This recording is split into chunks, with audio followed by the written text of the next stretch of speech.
गणेशाय नमः। श्री सरस्वती नमः। श्री गुरुभ्यो नमः। नमामि सद्गुरुं शान्तं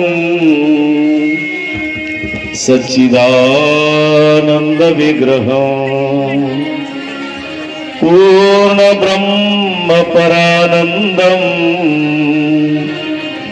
ईशमानंदी वल्लभं योऽन्तः प्रवेश मम वाचमिमां प्रसुप्तां संजीवयत्यखिल शक्तिधर स्वधाम्ना अन्यांशहस्तचरण श्रवणत्वगादीन् प्राणान् नमो भगवते पुरुषाय तुभ्यम्।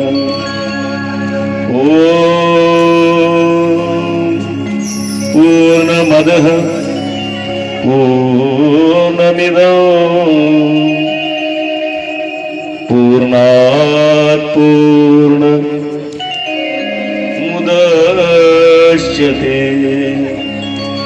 पूर्णस्य पूर्णमादाय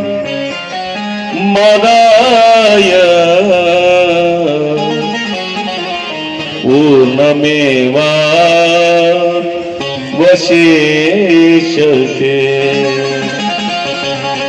श्री औदुंबर ग्राम स्वर्ग दुसरे भासे जना भुवरी जेथे चिन्मय मूर्तीचा मठ असे त्या रम्य पीठावरी झाले सद्गुरु शांतदांत सुमती ब्रह्माने भक्तार्थी हा भावे वंदन हे असो सतत त्या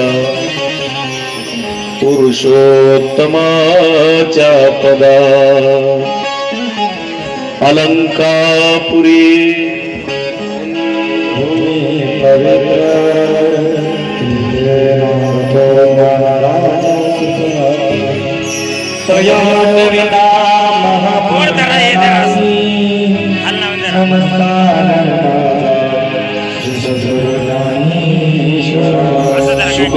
सारिखे पूर्ण वैराग्य ज्यांचे वशिष्ठापरी ज्ञान योगेश्वरांचे कवी वाल्मिका सारिका मान्य ऐसा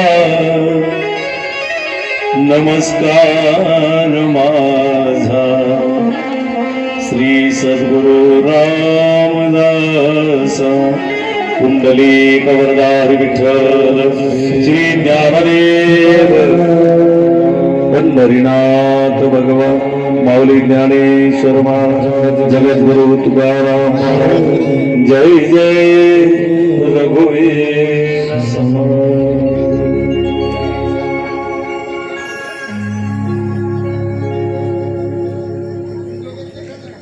राधे राधे गोविंद गोविंद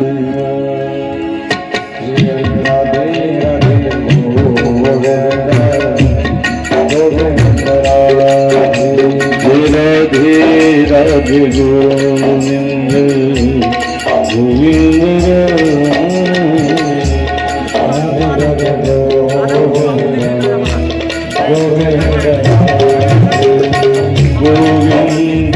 राधे गोपाल गोविंद राधे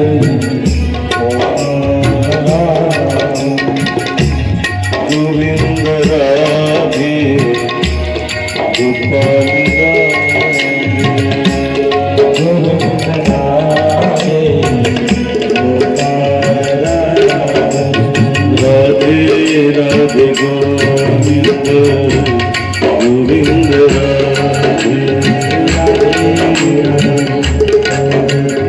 पांडुरंगाच्या सानिध्यामध्ये गेल्या 3 दिवसापासून या ठिकाणी आपण पारमार्थिक मंथन करतो आहोत। द्वापार युगाच्या अंती कलियुगाच्या प्रारंभी राजा परीक्षितीला शाप झाला आणि शाप झालेल्या राजा परीक्षितीनं सद्गुरूची शरणागती स्वीकारली. म्हणून आमच्या जीवनामध्ये गुरु हा अत्यंत महत्वाचा आहे. आम्ही गुरुमंत्र घेतला पाहिजे. आणि भाग्य बघा राजा परीक्षितीचं, राजा परीक्षितीला गुरु शोधण्याची गरज पडली नाही, स्वतः आले आणि मस्तकावर हात ठेवला. म्हणून सदशिष्याचं भाग्य उदयाला आलं की सद्गुरु जीवनामध्ये येत असतात, जे राजा परीक्षितीच्या जीवनामध्ये आले. एक लक्षात ठेवा, आमच्या जीवनाच्या शेवटच्या क्षणी ज्यावेळेस माणसाचा जीव जातो त्यावेळेस 1000 इंगळ्या डसल्याचा त्रास माणसाच्या शरीराला होत असतो. 1000 इंगळ्या डसल्याचा त्रास. अशा वेळी आमच्या सोबत कुणीच नसतं. माता पिता बंधू बहिणी कोणी न पवती निर्वाणी, इष्ट मित्र स्वजन सखे हे तो सुखाची मांडणी. एकला मी दुःख भोगी कुंभिपाक जाचनी, येथे कोणी सोडविना एका सद्गुरु वाचोनी. शेवटच्या क्षणी आमच्या सोबत कुणीच नसतं. आमचे सद्गुरू आमच्या पाठीशी असतात आणि आम्हाला म्हणतात, भिऊ नकोस, मी तुझ्या पाठीशी आहे. म्हणून जीवनामध्ये गुरु केला पाहिजे. गुरुचं महत्व आहे. एक बाई माझ्याकडे आली, म्हणली, आष्टीकर महाराज, माझी एक शंका आहे. म्हणली, काय? विचारा. गुरु द्वंदा करता येतो का? काय विचारलं तिनं मला? गुरु द्वंदा करता येतो का? मी म्हणलं, ताई, पहिला गुरु आवडलं का तुम्हाला? तसं नाही म्हणली महाराज, गुरुनं दिलेला मंत्रच विसरला. म्हणलं, गुरुकडे जा, गुरु परत लिहून देतात, त्या मंत्राचा जप करा. नाही म्हणली महाराज, तसं करता येत नाही. म्हणलं, काय झालं? म्हणली, ते गेले. कोण? गुरु गेले. म्हणजे ते वरे जाऊस तरी न जप केला नाही, त्याला नरकात घातलं आणि स्वतः नरकात चालली. या पथ्य असतात, लक्षात ठेवा. आम्ही गुरुमंत्र घेतल्यानंतर आम्हाला जप करावा लागतो मंत्राचा. दिवसातून एकदा तरी जप करा. म्हणलं, गुरुचं नाव माहितीये का? म्हणले, गुरुचं नावही माहित नाही. मग मंत्र घेतला कसा? हा म्हणले महाराज, सगरोळीच्या 50 जणी आम्ही टेम्पो करून पंढरपूरला गेलो. सगळ्यांनी घेतला. ₹1.25 दिला न बाई, म्या गुरु केला, गुरु केला.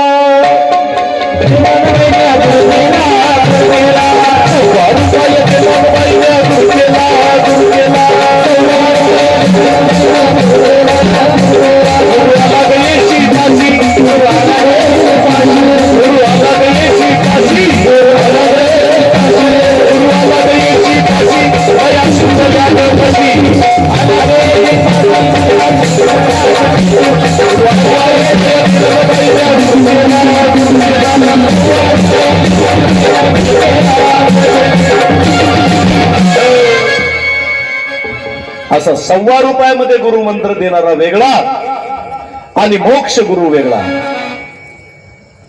सत्शिष्याच्या पाठीमागे उभे राहतात आणि सांगतात, बाळा, भिवू नकोस, मी तुझ्या पाठीशी आहे. म्हणून गुरुमंत्र घ्या. एक जण मला म्हणला, महाराज, आमच्या लायकीचा गुरुच भेटला नाही. लायकीचा गुरु भेटत नसतो, तर गुरु करण्यासाठी आमची लायकी तयार करावी लागते. आणि आमची एकदा का लायकी तयार झाली की आमच्या जीवनामध्ये सद्गुरू येत असतात. बघा, संताचा अनुभव आहे. सत्यगुरु राये कृपा मज केली, परी नाही घडली सेवा काही. सापडविले वाटे जाता गंगा स्नाना, मस्तकी जो जाना ठेविला कर.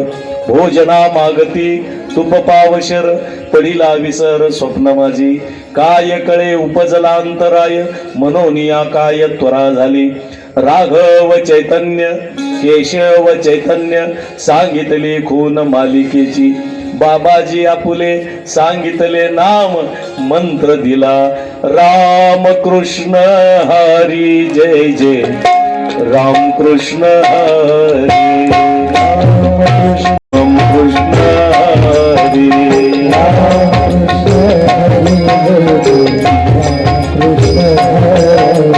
राम कृष्ण हरी जय जय. राम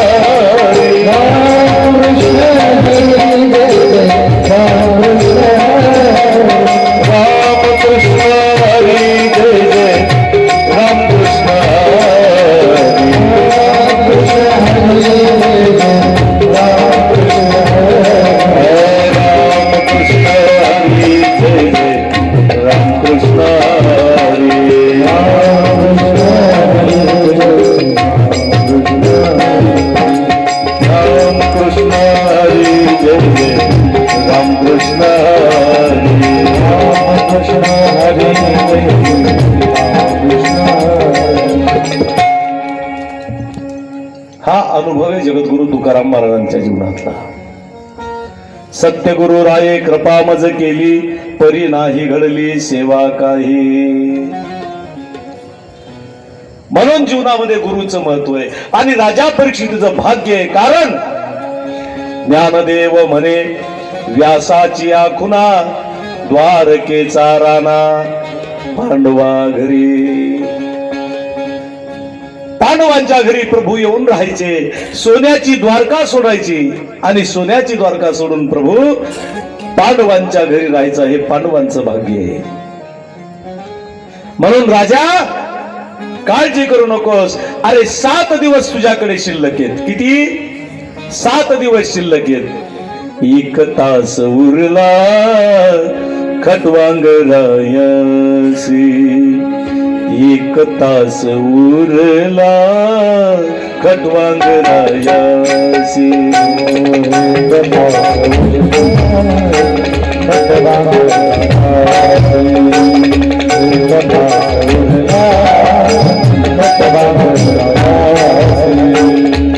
एक तास उरला खटवांग रायासी, 1 तास उरला खटवांग रायासी.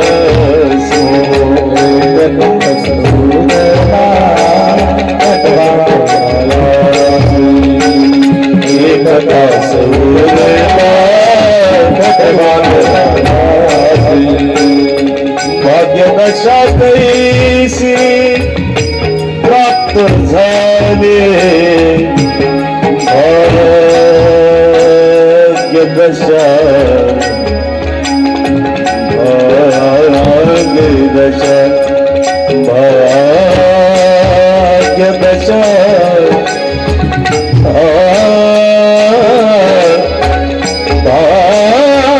भाग्यदशा भाग्यदशा भाग्यदशा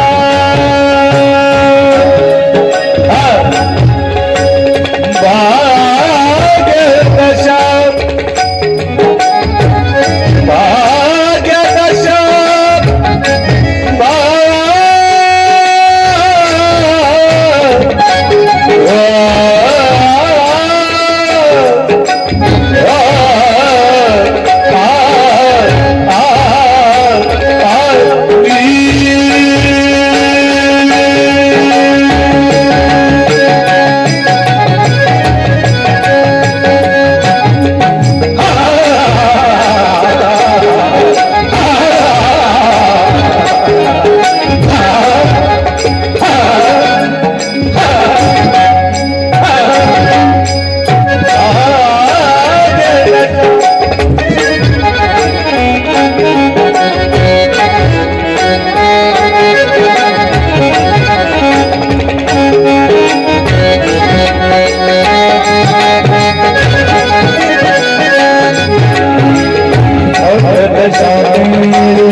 Jai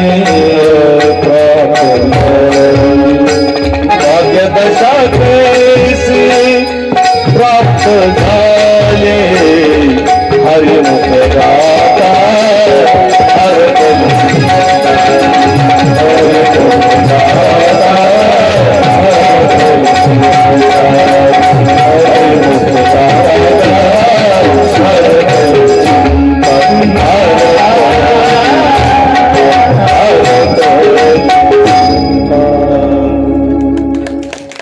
एक तास उरला खटवांगरायासी आणि एका तासामध्ये खटवांगानं मोक्ष प्राप्त करून घेतला. देव दैत्यांचं युद्ध झालं, देवाकडून काम केलं. देव म्हणले खटवांगा तुला काय पाहिजे माग. खटवांग म्हणला मला काहीच नको, माझं मरण कधी आहे मला सांगा. आणि तपासून बघितलं एका तासात मृत्यू होता आणि एका तासात मोक्ष प्राप्त करून घेतला. असं सांगितल्यावर लोक आम्हाला म्हणतात आष्टीकर महाराज आयुष्यभर काय करायचं ते करू द्या, शेवटच्या घंट्यात बघू. पण एक सांगू का, तो शेवटचा तास खटवांगाला कळाला. आम्हाला कळेल का? कोण दिवस येईल कैसा, नाही देहाचा भरवसा. आम्हाला नाही कळणार. कारण राजा परीक्षितीला शुकदेवजी भगवंतांनी सांगितला अनुभव खटवांगाचा. तुझ्याकडे 7 दिवस आहेत ना, एका तासात त्याला मोक्ष मिळाला. अरे तुझा तर वंश भाग्यवान आहे, इथं प्रभूची कृपा तुझ्या वंशावर आहे. आणि राजा परीक्षितीला शुकदेवजी भगवान सांगतात राजा घाबरतोस कशाला? अरे आयुष्याचा भरोसा आहे का? क्या भरोसा है इस जिंदगी का, क्या भरोसा है इस जिंदगी का, भरोसा है इस जिंदगी का, भरोसा है इस जिंदगी का. साथ देती नहीं है किसी का, साथ देती नहीं है किसी का, क्या भरोसा है इस जिंदगी का, क्या भरोसा है इस जिंदगी का.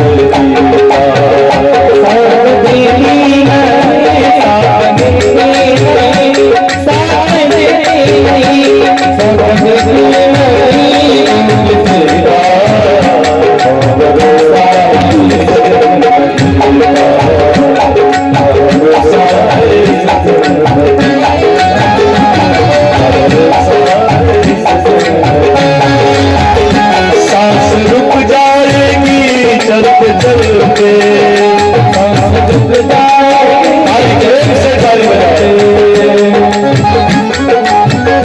सांस रुक जाएगी, सांस रुक जाएगी चलते चलते, सांस रुक जाएगी चलते चलते, शमा बुझ जाएगी जलते जलते, शमा बुझ जाएगी जलते जलते, दम निकल जाएगा रोशनी का, क्या भरोसा है इस जिंदगी का, क्या भरोसा है इस जिंदगी का.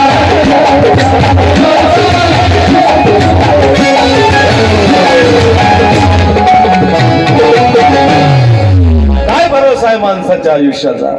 हम रहे ना मोहब्बत रहेगी, दास्ता अपनी दुनिया कहेगी, नाम रह जाएगा आदमी का. एक लक्षात ठेवा, तुका म्हणे एका मरणाची सरे उत्तमची उरे कीर्ती मागे. यह दुनिया हकीकत पुरानी, चलते रुकना है इसकी रवानी, फर्ज पूरा करो जिंदगी का, क्या भरोसा है इस जिंदगी का. एक सांगू का, माणसाचं आयुष्य केव्हा संपेल सांगता येत नाही.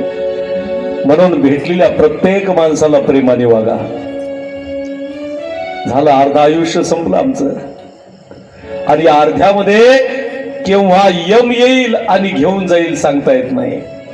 एक सांगू का सोपं तुम्हाला, कानाच्या जवळचे केस पांढरे झाले की समजायचं यमाची नोटीस आली. आता तपासून बघा कोणाकोणाची झाली. आएगी नोटिस तो जमानत न होगी,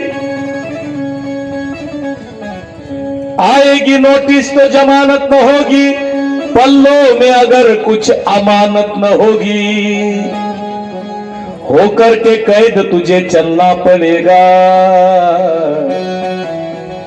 काया कुटी खाली करना पड़ेगा.